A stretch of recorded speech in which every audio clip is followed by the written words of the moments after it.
ሰላም ሰላም ተመልካቾቻችን እንደምን አላችሁ? በባሌ ዞን ሮቤ ከተማ ላይ ነው የምንገኘው። እዚህ ለጉብኝት ስንገኝ በበርካታ አላማዎች ደግሞ ቀኑን ልናሳልፍ ተገኝተናል። የኦሮሚያ ባህል ማዕከልና ወመዘክር በጋራ በመሆን አሁን ዛሬ ያለንበትን ዕለት የንባብ ባህላችንን እናዳብር በሚል ሀሳብ የንባብ ቀንን ሊያከብሩ እዚህ ተገኝተናል። የንባብ ባህላችን ምን ላይ ነው ያለው፣ የሮቤ ከተማ ደግሞ የንባብ ባህሉ ምን ላይ ይመስላል የሚለውን እንዲሁም ደግሞ የመጽሐፍት ሽልማት የሚካሄድ ነው የሚሆነው። እውነቱ ምን ይመስላል፣ እነማን ተገኝተዋል የሚለውን ወደ እናንተ ያደረስን ቆይታ ያደረግን ደግሞ አብረናችሁ ቆይታ የምናደርግ ነው የሚሆነው። በድጋሚ እስከ ፕሮግራማችን ፍጻሜ ድረስ አብራችሁን ሆኑ።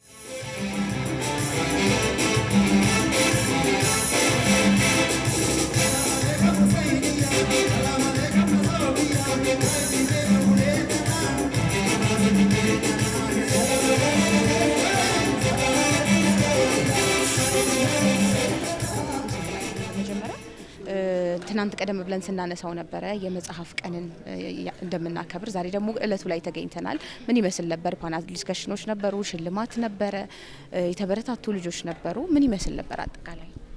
እንግዲህ አጠቃላይ የንባብ ቀንን አስመልክቶ ብዙ ፕሮግራሞች ተካሂደዋል። እነኚህ ፕሮግራሞች ያው አንደኛ ዋናው ትልቁ ነገር መጪው ትውልድ የንባብ ክህሎቱን እንዲያዳብር ነው ዋናው ትልቁ መልእክታችን። ለዚያም ደግሞ እንዲያግዘን እዚህ እንደምትመለከቱት የትምህርት ቤቱን ተማሪዎች እዚህ መድረክ ላይ አሳትፈናል። እነኚህ ተማሪዎች ከዚህ ብዙ ነገር ይለምዳሉ ብለን እናስባለን። ያ ብቻም አይደለም፣ ደግሞ እንዳያችሁት የማበረታቻ ስራ ተሰርቷል። መጽሐፍ ስንሰጣቸው ነበርና ያ ብቻም ሳይሆን ደግሞ መጽሐፍ ስንሰጣቸው የራሱ የሆነ መልእክት አለው ማለት ነው። እነኚህ ህጻናቶች የነገ የሀገር ተረካቢ ናቸውና የሀገር ተረካቢ ስትሆኚ ደግሞ ሳታቂ ሀገርን መረከብ አትችይም።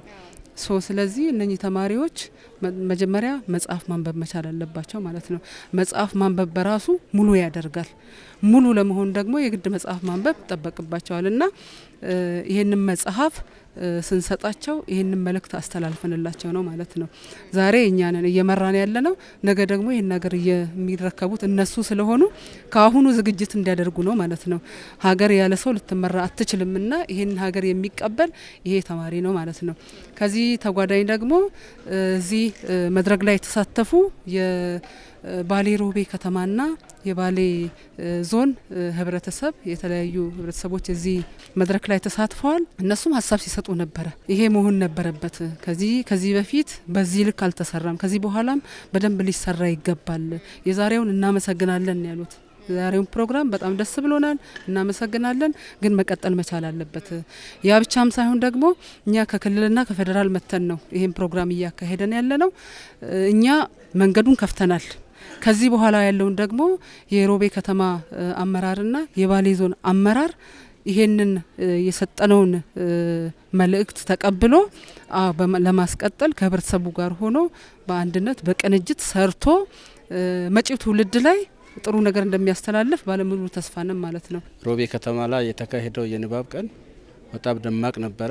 መጀመሪያ ሰፊ ዝግጅት ተደርገዋል። ዝግጅቱንም በተመለከተ ከብሔራዊ ቤተ መጻሕፍትና ቤተ መዛግብት ወደ 2472 የሚሆን መጽሐፍ፣ ከኦሮሚያ ትምህርት ቢሮ ወደ 3000 የሚሆን መጽሐፍ፣ አጠቃላይ ወደ 5472 የሚሆን መጽሐፍት የተሰበሰበ ሲሆን የመጽሐፍቶቹም ይዘት በተመለከተ አንደኛ የታሪክ መጽሐፎች አሉ፣ የባህል መጽሐፎች አሉ። አጠቃላይ ደግሞ አብዛኛው መጽሐፍ የመማር ማስተማር ሂደትን እንዲደግፍ ተብሎ ከአንደኛ እስከ 12ኛ ክፍል ላሉ ተማሪዎች የተገዙ መጽሐፎች ናቸው። እንግዲህ እነኚህ መጽሐፎች የንባብን ቀን ስናከብር ዝም ብለን ንባብ ይሄን ያህል ጥቅም አለው፣ ንባብን በተመለከተ የንባብ ባህላችን የተዳከመ ነው ብለን ከመናገር በዘለለ መጽሐፍቶቹን አምጥተን ተማሪዎቹም እንዲያነቡት፣ ለጋሽ አካላትም ለነኚህ አካላት ለነገ ትውልድ መጽሐፎቹን እንዲሰጡና የንባብን ቀን በተመለከተ የተለያዩ ፕሮግራሞች ማንበብን በተመለከተ አካሂደናል። በዚሁ ላይ ደግሞ ተማሪዎች የስድስተኛ ክፍል ተማሪዎች፣ የስምንተኛ ክፍል ተማሪዎችና የ12ኛ ክፍሎች የተፈጥሮ ሳይንስና የማህበራዊ ሳይንስ ተማሪዎችም ከባሌ ዞን እስከ ሮቤ ከተማ ያሉት ከትምህርት ቤት ጀምሮ ሲወዳደሩ የመጡበት ከዛ የሮቤ ደግሞ እንደዛ ሲያወዳደሩ ቆይተው በዛሬው ዕለት እንግዲህ እንዳየ ነው የባሌና የሮቤ ከተማ አስተዳደር ተማሪዎች እዚህ በግልጽ ተወዳድረዋል። የንባብን ባህል እንዲያዳብሩ ለማበረታታትም ከሁሉንም ተማሪዎች የመጽሐፍ ስጦታ እንዲያገኙ ሽልማትም ለማበረታታት ተሰጥተዋል። በቀጣይም ደግሞ ትውልዱ በአንድ መድረክ ብቻ አካሄደን የምንተው ሳይሆን አውደ ርዕይም አዘጋጅተናል። እንዳየነው አውደ ርዕዩ ላይ የባህል የታሪክ የተለያዩ ቅርጾች ከ16ኛ ክፍለ ዘመን ጀምሮ የነበሩ መጽሐፍቶች ቀርበዋል። እዛ ላይም ለእይታ የቀረቡ ሲሆን በቀጣይም ደግሞ ለ3 ቀናት መጽሐፍቶቹ እዛ ይቆያሉ። የአዋቂዎች ብቻ ሳይሆን የልጆችም መጽሐፍ ቀርበዋል። ህጻናትም ለ3 ቀን እዛ ሄደው እንዲያነቡ አዋቂዎችም ሄደው እንዲያነቡና በቀጣይ ለ3 ቀን በሚቆየው ውስጥ ደግሞ እስከ 40% የዋጋ ቅናሽ ተደርጎበት ማህበረሰቡ በዝቅተኛ ዋጋ መጽሐፍቶቹን ገዝቶ በቀጣይነት እንዲያነብ እና ወደ ቀደምት ባክ ኦፍ ዘ ኦሪጂን ወደምንለው እንዲመለሱና የባህል ተሐድሶንም በዚህ አጋጣሚ ለማሳካት የተዘጋጀ ፕሮግራም ነው። አጠቃላይ እንዳየነው ጥናታዊ ጽሁፍም ቀርበዋል። ጥናታዊ ጽሁፍም የባህል ንባብን በተመለከተ ባህላችን ምን ይመስላል፣ የንባብ ባህልን ያዳከሙት ምንድናቸው የሚለው በመደወላቡ ዩኒቨርሲቲ ምሁራን ጥናታዊ ጽሁፍ ቀርበዋል። ጥናታዊ ጽሁፍ ውስጥም እንዳየነው አንደኛ ንባብ እንዴት ተጀመረ፣ መቼ ተጀመረ፣ እንደ ሀገራችን ንባብን በተመለከተ ምን እየተሰራ ነው የሚለው ቀርበዋል። እንደ ሀገር ደግሞ ከለውጡ መንግስት በኋላ በተለይም ክቡር ጠቅላይ ሚኒስትሩ ወደ አገር መሪነት ከመጡ በኋላ የመጽሐፍት ንባብን በተመለከተ ባህሉ እንዲጨምር ዜጎች መጽሐፎች ማንበብ ብቻ ሳይሆን ወደ ቀደምት ባህላቸው እንዲመለሱ በተለይም በአዲስ አበባ ከተማ አብርሆት ቤተ መጻሕፍት እንደ መነሻ ተጠቅመው ወደ ሁሉም ክልል ወደ ሁሉም ከተማ አስተዳደር እንዲስፋፋ የተደረገው ስራም እዚህ ጥናታዊ ጽሁፍ ላይ ቀርበዋል። ሶሻል ሚዲያን በተመለከተ ደግሞ ምን ያህል ኢምፓክት እንደሚፈጥርም ተነስተዋል። አጠቃላይ ለወደፊት ደግሞ መፍትሄው ምን እንዳለበት ከተማሪው ማህበረሰብ ምን ይጠበቃል፣ ከወጣቶች ምን ይጠበቃል፣ ከማህበረሰቡ ምን ይጠበቃል፣ ከምሁራን ምን ይጠበቃል የሚለው ተለይተዋል ማለት ነው።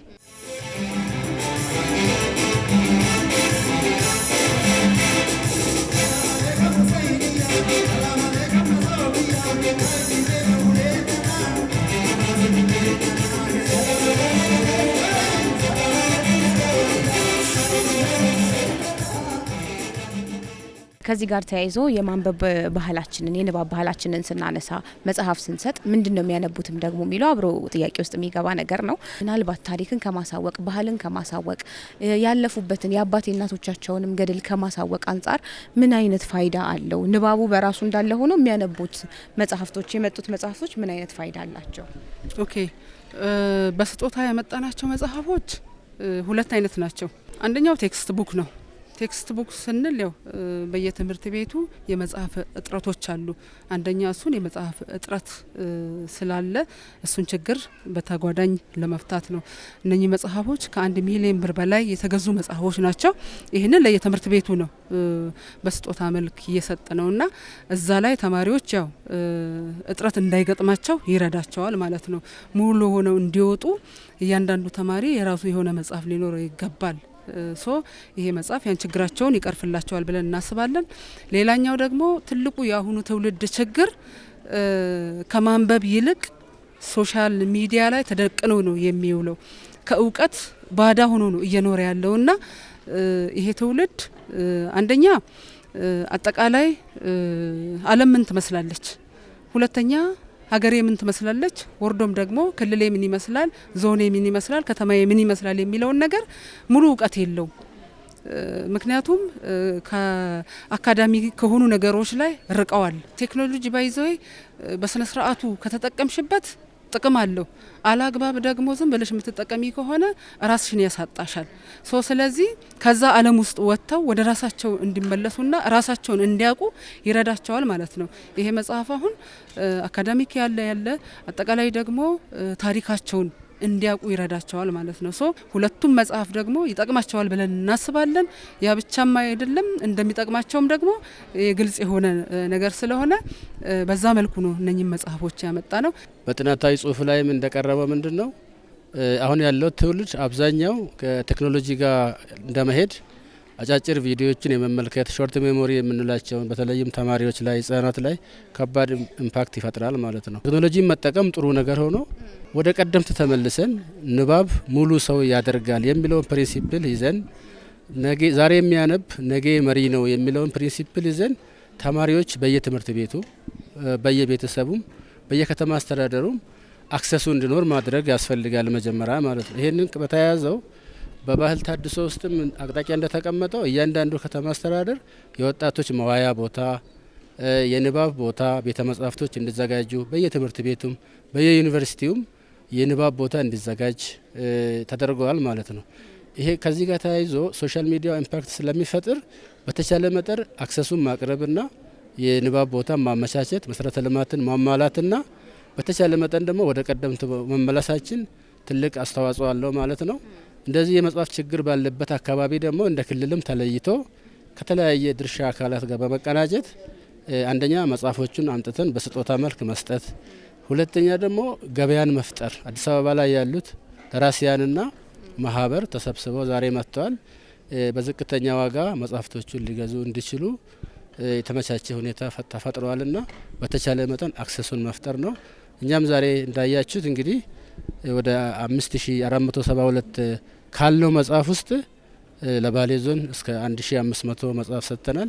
ለምስራቅ ባሌም እንደዛው 1500 እንደዚያውም ለሮቤ ከተማ አስተዳደር 1500 መጽሐፍና ለማረሚያ ቤቶች ደግሞ ወደ 5742 የሚሆኑ መጽሐፍቶች ተበርክቶላቸዋል። ማረሚያ ቤት ያለውም ዜጋ ሙሉ ሆኖ እንዲወጣ አጠቃላይ ያለውን እንዲያውቅና እንዲያነብም ተሰጥቷቸዋል ማለት ነው።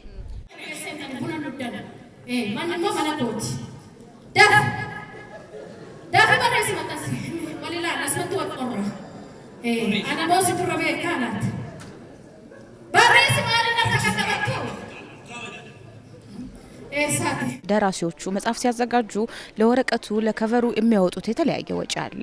ስለዚህ ዋጋው ነው ይሄ ይበቃዋል ብለው የሚተምኑለት ወጪ አለ። እንደ ሀገር እንደ ማህበረሰብ ደግሞ በባህል ለመጽሐፍ የምናወጣው ገንዘብ ትልቅ ይመስለናል። ለወላጆች ለተማሪዎችም እንዲሁም ደግሞ ይገዛል ይጠቀማል ለምንለው አካል እንዴት አይነት ሀሳብ መስጠት እንችላለን? ትውልዱ የመጽሐፍ ማንበብ ክህሎት የለውም። ይሄ ችግር እንደ ሀገር ትልቅ ችግር ነው። ይሄን ችግር ለመቅረፍ መጀመሪያ ማድረግ ያለብን ወጣቱ ላይ ህብረተሰቡ ላይ የአመለካከት ስራ መስራት ነው። የመጀመሪያ ትልቁ ስራችን መሆን ያለበት የማንበብ ክህሎቱ እንዲዳብር በየጊዜው ህብረተሰቡ ማንቀሳቀስ፣ በተለይ ወጣቱ ላይ በደንብ አድርገን መስራት መቻል አለብን። አያቶቻችን አባቶቻችን ብዙ ነገር ሰርተው ዛሬ እችን ሀገር አስረክበውናል።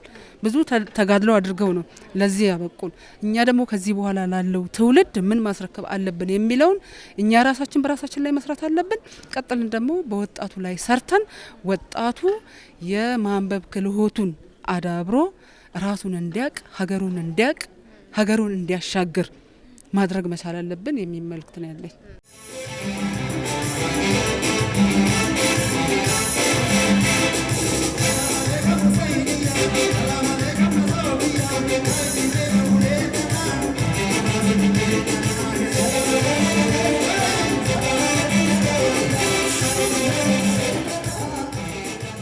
ንባብና ባህል አብረው የሚሄዱ ነገሮች ናቸው። ባህል በመጽሐፍት ውስጥ በንባብ ውስጥ ይገለጻል። ምናልባት እንደ ቅድ የያዛችሁት ደግሞ ተጨማሪ ነገር ካለ ምን እንጠብቅ እንበል እስቲ ለተመልካቾች? አንደኛ ይሄ የጀመርነውን ነገር ማጠናከር ነው።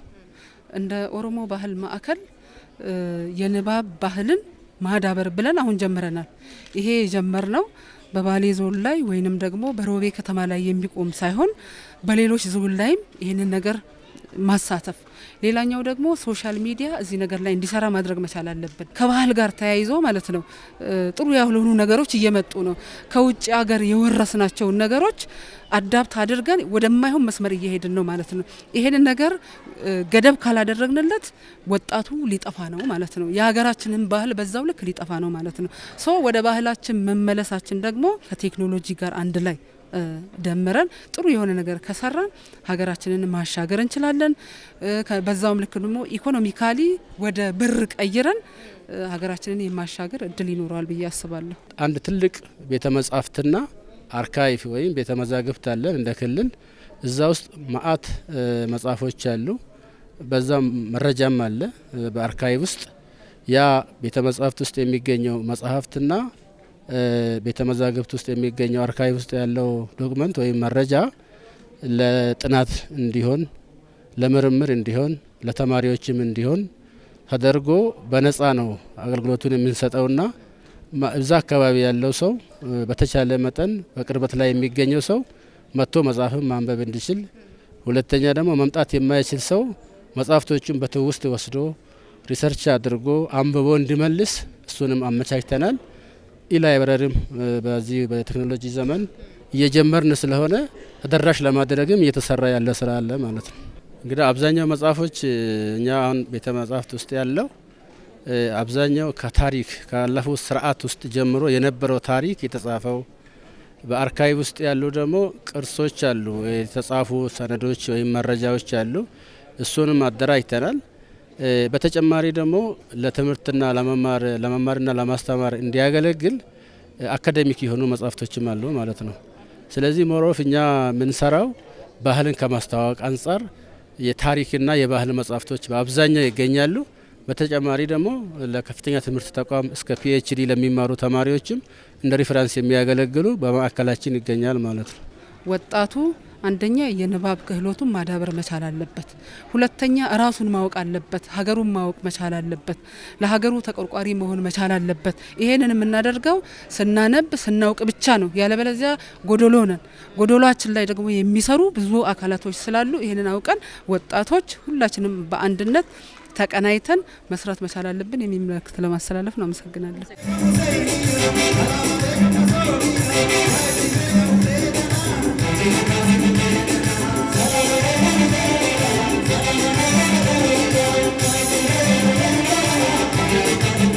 ገልማ አባገዳ አዳራሽ ነው የምንገኘው በሮቤ ከተማ። እዚህ ደግሞ ቀደም ሲል ስንላችሁ ለቆየ ነው የንባብ ቀን እዚህ ተሰባስበናል። የንባብ ቀን እያከበርን ነው የምንገኘው። የተለያዩ ጥሪ የተደረገላቸው አካላትን ጨምሮ የሚያነቡ ተማሪዎች እንዲሁም ደግሞ ሌሎች የሙዚቃ ስራዎች፣ ድራማ ሲቀርብ ቆይቶ ነበረ። አጠገቤ ደግሞ እንግዳ ይዤ ተገኝቻለሁኝ። እስቲ ራስዎን ያስተዋውቁልኝ። አባተ ካሳው እባላለሁ። በኢትዮጵያ ቤተ መዛግብትና ቤተ መጻሕፍት አገልግሎት የጽህፈት ቤት ኃላፊ ነው። የንባብ ቀን ልናከብር እዚህ ተገኝተናል። ምን ይመስላል ሁነቱ? ዝግጅቱ ምን ይመስል ነበር? እስቲ ከመጀመሪያውን ጀምር። እኛ ከመጣን እንግዲህ ፕሮግራሙ ከተከፈተ ሁለተኛ ቀኑ ነው። በትላንትናው ዕለት ማረሚያ ቤት ጋር እንደዚህ አይነት ፕሮግራሞች ነበሩ። ማረሚያ ቤቶች ታራሚዎች በማረሚያ ቤት ቆይታቸው ጥሩ ነገር አውቀው ተምረው በመጽሐፍት ጭምር ተምረው እንዲወጡ የማድረግ ስራ ስለምንሰራ ውጭ ያሉ መጽሐፍቶች እንዲገቡላቸውና አንብበው ውጭ ያለውን እና ቢዮንድ ከአካባቢያቸውም አለፍ ብለው ነገሮችን እንዲያዩ ለማድረግ ብለን እዛ ነበረ። የዛሬው ፕሮግራም በተለይ ከተማሪዎች ጋር እና ከአካባቢው ማህበረሰብ ጋር የተገናኘንበት መድረክ ነው። ለተማሪዎች የማነቃቂያ ፕሮግራሞች ደራሲዎች አሉ፣ የመጡ ትልልቅ ደራሲዎች አሉ። የማነቃቂያ ንግግር ያደርጉላቸዋል። ስለ ንባብ በፕሬዘንቴሽን በባለሙያዎች ይቀርብላቸዋል። ለወላጆች የወላጆችና የመምህራን ሚና ላይ እንደዚሁ ገለጻ ይደረግላቸዋል። ይህንን ያስቀጥለው አንባቢ ማህበረሰብ እንዲፈጥሩ አስበን ነው የመጣ ነው። እዚህ እንደዚህ አይነት ኢቨንት ያው ንቅናቄ መፍጠር፣ ግንዛቤ ማስፋት፣ ለጋራ አሰራር መዘጋጀት ስለሚያስችል ቆንጆ ነው። እንደዚህ አይነት ልምድ በጣም ጥሩ ነው። በኢትዮጵያ ውስጥ አልተለመደም። ቅርብ ጊዜ ነው የንባብ ሳምንት ተብሎ እንደ ሰው መጽሐፍ ማንበብ ልምድ እንዲያደርግ፣ የመጽሐፍ ምንነት እንዲያውቅ፣ የመጽሐፍ ጥቅም ከመጽሐፍ የሚገኘው ምንድን ነው የሚለውን ግንዛቤ እንዲኖረው በእንደዚህ አይነት ሁኔታ መዘጋጀቱ በእውነቱ በጣም ጥሩ ሀሳብ ነው። ተግባራዊ እያደረጉ ነው። ብሔራዊ ቤተ መጻሕፍትና ቤተ መዛግብት ከኦሮሚያ ባህል ማዕከልና እንደዚሁም ደግሞ ከባህልና ቱሪዝም ቢሮ የኦሮሚያ ጋር በመተባበር ያዘጋጁት ነው እና ጥሩ ቅንብር ነው እና አካሄዱ በጣም ጥሩ ነው። በተለይ ብሔራዊ ቤተ መጻሕፍትና ቤተ መዛግብት ብዙ ጊዜ አብሬ ሄጃለሁ። እኔም ልምዴን ለማካፈል የመጽሐፍ ስጦታ ያደርጋሉ በየቦታው ባሌ፣ ባቱ፣ አሰላ ብዙ ቦታዎች አብረን ሄደናል እና አፋርም ሄደናል። ምንድነው እኔ ከነሱ እንዳው ጥሩ ነገር በጣም እንትን የሆነው ያነቃቃሉ።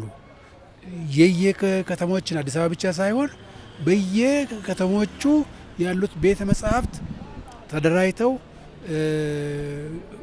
ነዋሪው ህዝቡ የመጽሐፍ የማንበብ ልምድ እንዲያዳብር የሚያበረታታ ስራ ነው እየሰሩ ያሉት እና የመጽሐፍ ስጦታ ይሰጣሉ።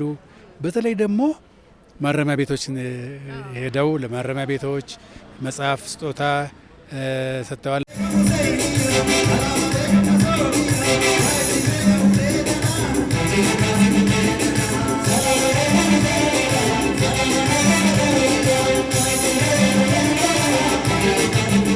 አሁን ላይ ያለ ነው ማበረታታቱ ላይ ማነቃቃቱ ላይ ነው። ነገር ግን ትንሽ ስለ አሁን ሰው ለማንበብ ሲባል እንዴት ነው እንዳያነብ ሊያደርግ የሚችለው ስለሚለው ችግር እናንሳ። ምናልባት ከዋጋ አንጻር ሊሆን ይችላል፣ ባህል ካለማዳበር ሊሆን ይችላል። በጣም በርካታ ሰዎች ለመጻፍ የሚወጣ ገንዘብ ብዙ ይመስላቸዋል። ደራሲያን ደግሞ ሲያሳትሙ ከከቨር ፔጁ ጀምሮ ከወረቀቱ ጀምሮ የሚወጣው ልፋት ደግሞ በደንብ ሙያው ላይ ያለ ሰው በደንብ ያውቀዋል። እና እንዴት ነው ማጣጣም የሚቻለው ያንን ብለህ ታስባለህ? አይ ቲንክ ማጣጣም የሚቻል ይመስለኛል። ዋናው ነገር የሚበጀን የትኛው ነው የሚለውን የመምረጥ ጉዳይ ነው። ለልጆቻችን የምንገዛቸው በጣም ኤክስፔንሲቭ የሆኑ ነገሮች አሉ። ለምሳሌ አሁን ኤሌክትሮኒክስን ማንሳት እንችላለን። ኤሌክትሮኒክስ ነገሮችን ማንሳት እንችላለን። እነሱን ስንገዛ ተወደደ አንልም። በአስራዎች ሺዎች ብር አውጥተሽ ለልጅሽ መጽሐፍ አትገዢም፣ ስልክ ትገዢለታለሽ። ስለዚህ ዋናው ይሄ የምርጫ ጉዳይ ነው። ደራሲዎቹ እንዳልሽው ለሰሩት ስራ ኮምፐንሴት መደረግ አለባቸው። እነሱ በቂ ነገር ካላገኙና ህይወታቸውን ካልደገሙ መደጎም ካልቻሉ ሌላ መጽሐፍ ሊጽፉልን አይችሉም። ብዙ ማምረት፣ ብዙ ለኛ መስጠት፣ ብዙ የንባብ መጽሐፍቶችን ማበርከት ሊከብድ ይችላል። ብዙ ካልጻፉ የምናነበው አናገኝም። ስለዚህ እነሱ ኑሯቸውንም ለመደጎፍ የተሻለ ስራም ደግሞ ሰርተው ለመምጣት የሆነ ነገር ማግኘት አለባቸው ከሚሰሩት ስራ። እኛ ያንን አክሴፕት ማድረግ አለብን። መጽሐፍ በጣም አሁን ደራሲያን አሳታሚም አለ፣ ነገር ግን አንባቢ እየቀነሰ ነው። ስለዚህ ይህንን በጥፎ እንትን ወደ ከፍ ወዳለ ደረጃ ለማድረስ በደንብ እዚህ ላይ መሰራት አለበት። መጽሐፍ በጣም ለህፃናት የሚመቹ ለህፃናት አይምሮ በቋንቋቸው በራሳቸው ቋንቋ የተዘጋጁ በርካታ ነገሮች ስላሉ እዛ ላይ ትኩረት አድርገው ወላጆች ለተለያየ ሌክዠሪ ነገር የሚያወጡትን ገንዘብ መጽሐፍ በመስጠት አይምሯቸው ላይ ቢሰራ ጥሩ ነው። ትውልድ ላይ መሰራት አለበት።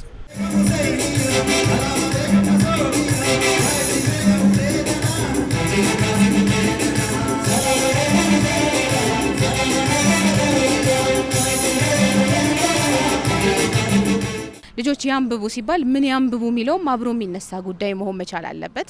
አላማችን ታሪክን ማሳወቅ እስከሆነ ድረስ እሴታቸውን እንዲያውቁ እስከሆነ ድረስ ከዛ በተጨማሪ ደግሞ ከትምህርታቸው ጎን ለጎን ትምህርታቸውን ሊደግፍ የሚችሉ ነገሮች ናቸው እስካልን ድረስ ምን ያንብቡ የሚለው ደግሞ አዋቂዎች የራሳቸው የቤት ስራ ይመስለኛል። እንደ ወላጅ እንደ ታላቅ እዚህ ሙያ ላይ እንዳለ ሰው ደግሞ ምን አይነት ሀሳብ መስጠት እንችላለን በዚህ ጉዳይ?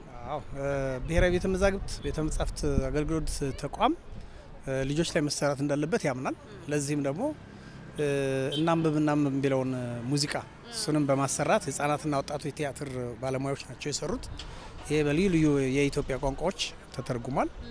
ከፍተኛ ንቅናቄ በመላ ሀገሪቱ ተሰርቷል ቆየ በጣም እና ምን ያንብቡ ለሚለው ደግሞ መጽሐፍት አሳታሚዎችን በዲስካውንት እንዲያቀርቡላቸው ለህጻናት አባቶች ደራሲያን የንባብ ክህሎትን ተረት ተረት እያነበቡ የንባብን ጥቅም ማንበብ ታላቅ ሰው እንደሚያደርግ ያስታውቃቸዋል። ስለዚህ አሁን ወላጅ የመጀመሪያ ለልጆች ትምህርት ቤት ነውና ወላጆች መታነጽ አለባቸው። በሶሻል ሚዲያ በተለያየ ነገር ተጠምደው ስለሚውሉ ህጻናት ላይ ካልሰራን የነገይቱ ኢትዮጵያ ጥያቄ ውስጥ ነው የምትገባው። ስለዚህ እነሱ ላይ መስራት አለብን የሚለው ነው። አሁን የህጻናት መጽሐፍት ቀርበዋል።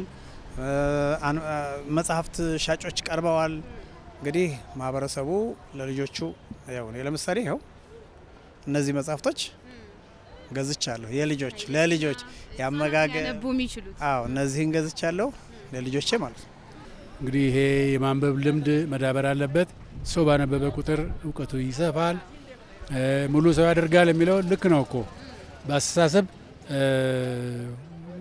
ብዙ ይኖረናል፣ አይዲያዎች እናገኛለን። ለሀገር ግንባታ ለሳይንስ ፈጠራ ስራዎች መጽሐፍቶች አሉ እና ለብዙ ነገር ነው መጽሐፍ ለሀገር እድገትና የሚጠቅመው። ሁሉም ያንብብ እላለሁ። ኢትዮጵያ ታንብብ እላለሁ። አንብበን እንለወጣለን፣ ሀገር እናሳድግበታለን፣ እንጠቀምበታለን። እጅግ አድርጌ አመሰግናለሁ።